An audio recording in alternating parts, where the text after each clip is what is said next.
Catus, Maximus here, this time with a little video about this all-power Deluxe piston ring groove cleaner. Just called a piston groove cleaner. If you ever rebuild an engine, it is much less common than it used to be. If you use this piston ring groove cleaner, you'll get all the power. Simply is no other way to get all the power without using this all-power groove cleaner. I think I said that enough times. Looks pretty decent.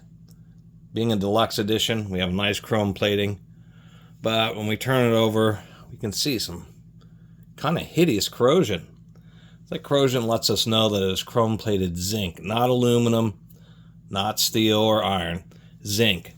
And this white corrosion here, and the fact that it's actually a lot heavier than aluminum, lets you know. That being said, for this kind of tool, it's still deluxe to have this, as is still far better built. A simple piston ring groove cleaner would look something like this, just a simple cast zinc affair. This one's kind of neat because it has, you have to unscrew it, but it has like these positive detents here to hold the groove cleaner. You have to make sure to hold it straight, and just how these tools work is you put the piston in there. This little slot rides in the piston ring groove. I'm using a can of soup as an example.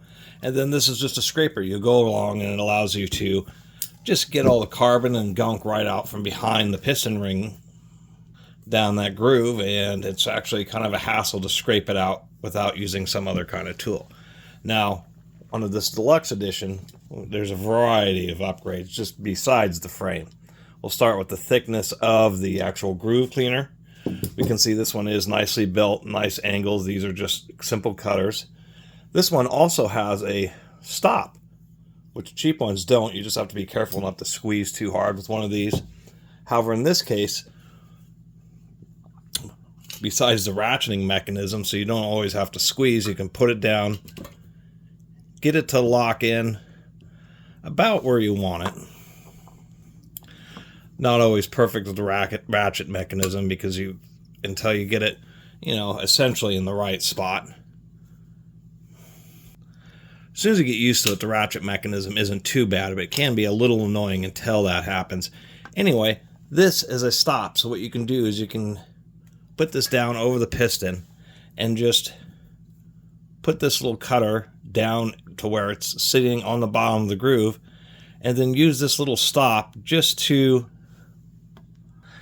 as a guide bushing, so that you don't have any potential issues of squeezing too hard and actually machining most pistons are aluminum, so you could end up machining away or actually cutting away some of the bottom of the ring groove, making it a little deeper than you need to. So this is a nice feature, having that little stop, which you don't see very often.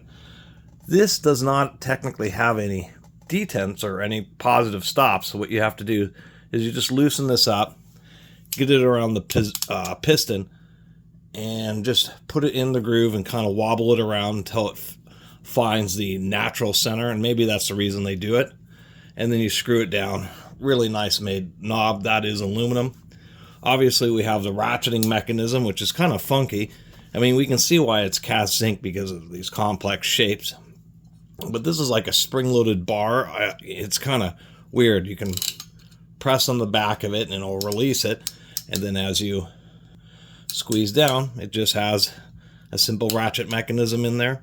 Now, one of the other things that sets this apart is there's a little slot there. That's a piece of hardened spring steel that acts as the catch for this bar. So this bar isn't actually running on softer zinc. It's running on steel against steel. And if we take a close look here, this piece that actually rides in the piston groove as the guide is also steel, and it is cast in with the frame, the cast zinc frame. And one of the few tool companies to hail out of Los Angeles, California, even had a patent pending. So anyway, one last feature that I kind of like, although they should have put it on both sides, I think, is we have this lug here, so that allows you to set it down without having to worry about dinging up these cutting faces. The nice thing about these cutters is you can pull this off and just quickly touch it up against the grinding wheel to always refreshen the edges. And this big ring here is more than just to hang it. once you get this kind of set up for a set of pistons, you'll go on one piston, you'll put in the groove. Instead of twisting the piston around, you'll hold the piston, and then you'll just take this and you'll run it around and a little bit more than 360 degrees. Release it off, put it on the next one, ratchet it down, and then swing it around. So it can actually go pretty quickly. These tools, as obscure as they are nowadays, there really are hardly anybody rebuilds an engine anymore compared to 50 and 70 and especially 75 plus years ago. These are handy. There's a variety of other situations where you have grooves that you may need to clean out, whether it's for me working on certain types of power tools, but there's all sorts of industrial equipment, shafts, things with O-ring undercuts, undercuts and O-ring grooves and large snap ring grooves and all that kind of stuff, where these kind of tools also can prove themselves handy.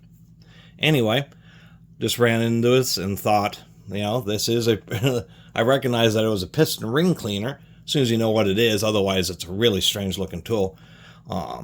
Besides this one also just straight up saying that on it. It is pretty deluxe. This is a pretty nice one.